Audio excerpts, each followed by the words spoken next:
Baiklah, para sahabat kita, mulai pada video ini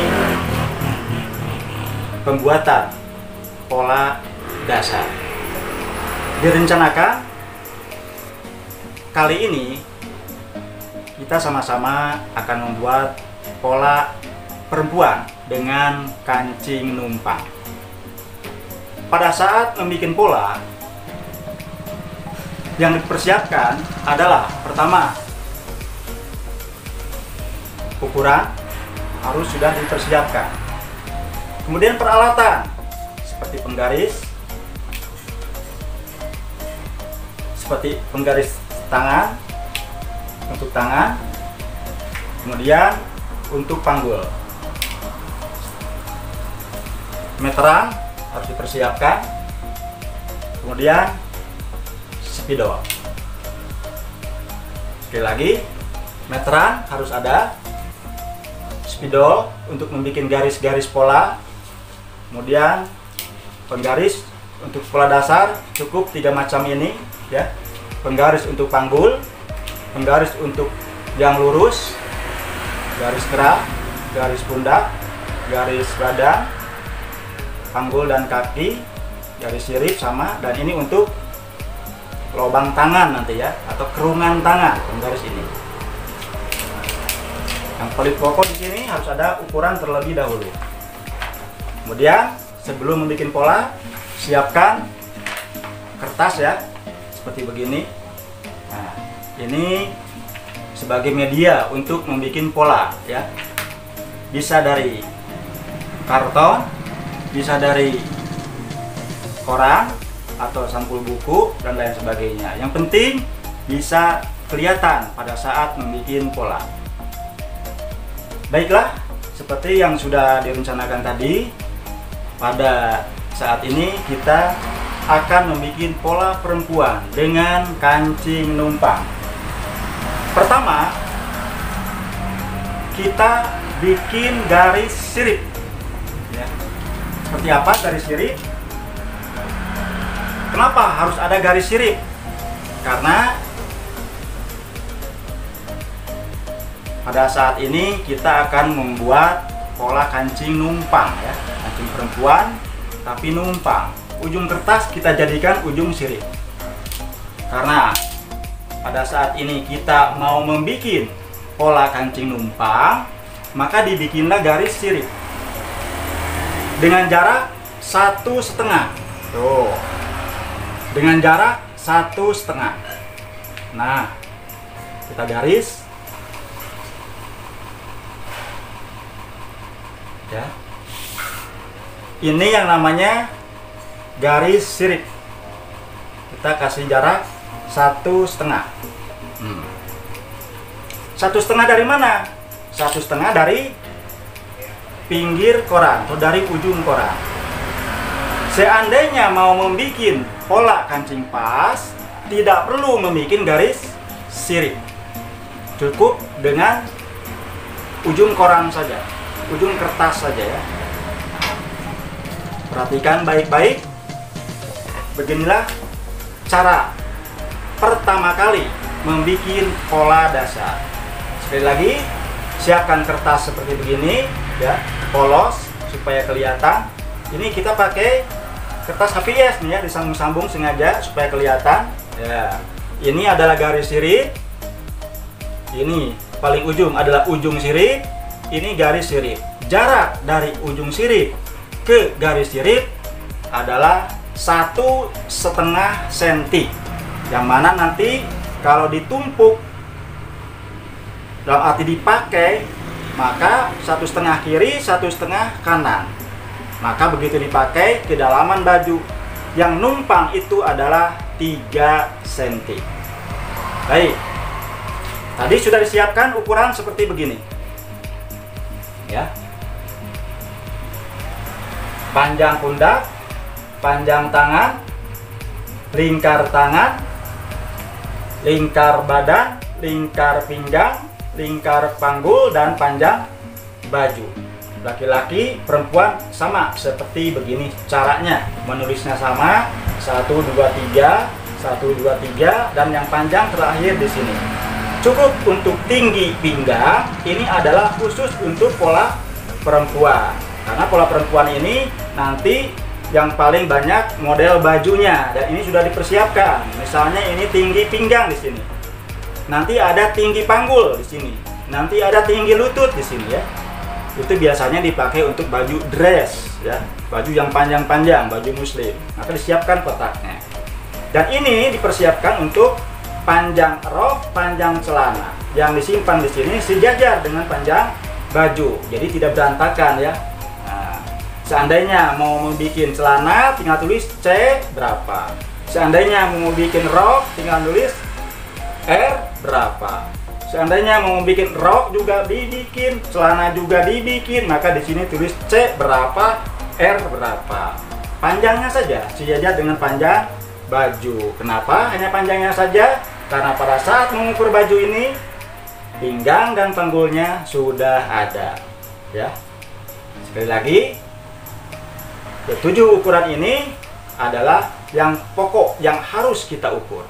Selebihnya tidak diukur karena disederhanakan. Pada saat pembikinan pola dasar seperti ini nanti, yang tidak diukur itu justru akan dimunculkan, akan diketahui. Pada kursus menjahit remaja ini, pengantar keterampilan menjahit, yaitu dengan 5 garis pola dasar. Tentunya 5 garis pola dasar itu dimulai dari garis pertama. Kita lihat bagaimana cara pembuatan garis pertama. Bikinlah garis pertama seperti begini, tuh, dengan jarak 1 cm dari ujung kertas. Nah, tuh. Sampai mana panjangnya? Boleh sampai situ ya. Kira-kira saja. Dari sini ke sini kira-kira selebar badan kita saja atau setengah dari badan kita. Karena pola yang akan kita bikin adalah 1/4 dari badan kita. Nah, langsung bikin garis kedua. Dipaskan saja. Tadi garis pertama di atasnya, langsung di bawahnya membuat garis yang kedua. Gitu ya. Tuh. Ini yang namanya garis kera. Ini yang namanya garis pundak. Ya.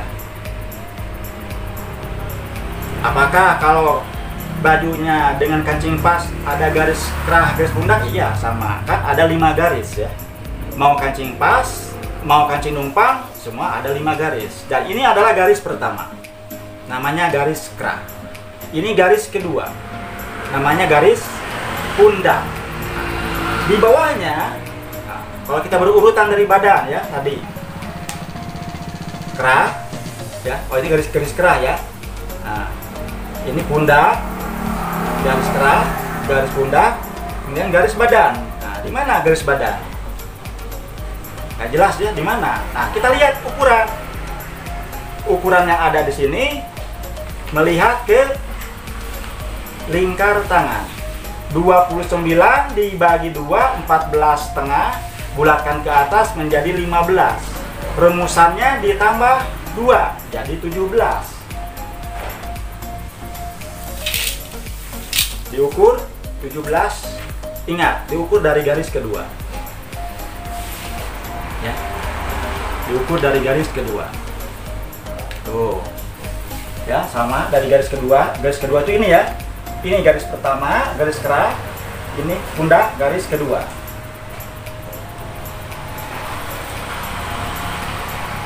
Ini namanya garis badan. Udah ada 3. Sekali lagi, garis kera, garis pundak, garis badan. Kemudian garis apa? Di bawahnya. Setelah badan apa? Pinggang. Nah, bikinlah garis pinggang.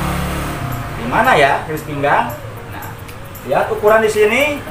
Garis pinggang dilihat dari TI, tinggi pinggang 37. Berarti diukur 37. Diukur dari garis pertama atau kedua? Dari garis pertama. Tuh, 37. Sini ya. Tuh, 37. Ini juga sama, 37. Tuh, garislah 37. Sampai mana garisnya? Ya, kira-kira saja, ya penting ada aja garis. Tuh, ya. Tuh. Sekali lagi, garis kerah, garis pundak, garis badan, garis pinggang. 1, 2, 3, 4, 5. Mana di mana ya? Yang kelimanya adalah panjang baju atau tinggi baju. Dikatakan tinggi baju berarti harus diukur di garis pertama di sini. Nah, di sini. Tuh, panjang bajunya. Berapa panjang bajunya? Dilihat di ukurannya kembali. Ukurannya panjang baju adalah 62. Tinggi diukur dari garis pertama. Tuh, di sini ya. 62. Ya. Sini ya. Sama, sebelah sini juga 62 ya. Sama ini seperti di atas tadi, yaitu dibikin 2 garis. Ini adalah garis panjang baju dan ini adalah guntingannya. Inilah yang dikatakan sistem 5 garis. Mau membikin pola laki-laki, mau membikin pola perempuan, sama dibikin 5 garis. Mau membikin baju model apa saja, tentu dibikin tetap begini 5 garis. Pertemuan kali ini baru berbicara garis. Sebelum nanti melangkah kepada kelanjutannya, yaitu garis-garis ini nanti menjadi dibikin titik ya. Garis pinggang menjadi titik pinggang. Di mana nih titik pinggang letaknya? Di sini kan, di sini kan. Nanti disesuaikan dengan ukurannya. Begitupun garis titik panggul ini akan menjadi titik panggul atau titik kaki. Garis badan pun akan menjadi titik badan. Sama semuanya ya. Tuh. Garis kerah menjadi titik kerah, garis pundak akan menjadi titik pundak. Inilah yang dikatakan sistem 5 garis. Baik, kalau kita baca sama-sama. Dari pertama, tinggi pundak, tinggi pinggang, tinggi kaki. Dari sini ke sini bukan tinggi, tapi turun badan. Kenapa turun badan? Kenapa tidak tinggi badan? Kan tinggi badan itu dari sini. Tidak ada tinggi badan dari sini ke sini. Yaitu tinggi badan itu dari sini ke sini. Itulah tinggi badan sama dengan panjang baju. Adapun untuk garis badan tidak dikatakan tinggi badan ke sini, tetapi turun badan. Makanya jangan dari garis pertama, tetapi dari garis kedua, turun badan. Nah, yang baru diukur ini tinggi pinggang 37, tinggi baju 62, turun badan 17, tinggi pundak 3 cm atau sementara selebar penggaris ini ya, yang saya pegang ini. Nah, adapun ini garis vertikal ini adalah garis sirip yang menentukan bahwa inilah yang dikatakan pola perempuan dengan kancing numpang. Untuk selanjutnya, mudah-mudahan bisa bertemu kembali di channel remaja ini. Mudah-mudahan para sahabat kita ini bisa atau mau mempelajari pola-pola ini dari mulai dasar. Sengaja saya bikin seperti begini karena ini adalah pola yang paling mudah yang saya pahami begitu dari pola-pola sebelumnya yang terlalu banyak ukuran. Sekali lagi, pelajari lagi di rumah atau bikinlah garis-garis seperti begini ya, dengan ukuran yang tadi pertama saya katakan bahwa ukurannya adalah ukurlah anggota keluarganya. Belajar mengukur anggota keluarganya atau mengukur diri sama-sama, saling mengukur ya, sampai sejauh mana cara mengukur badan, pinggang, panggul dan lain sebagainya, apakah ada hambatan ataukah tidak. Nah, itu bisa di komentar nanti di kolom komentar. Saya tunggu komentarnya ya. Sekian, assalamualaikum warahmatullahi wabarakatuh.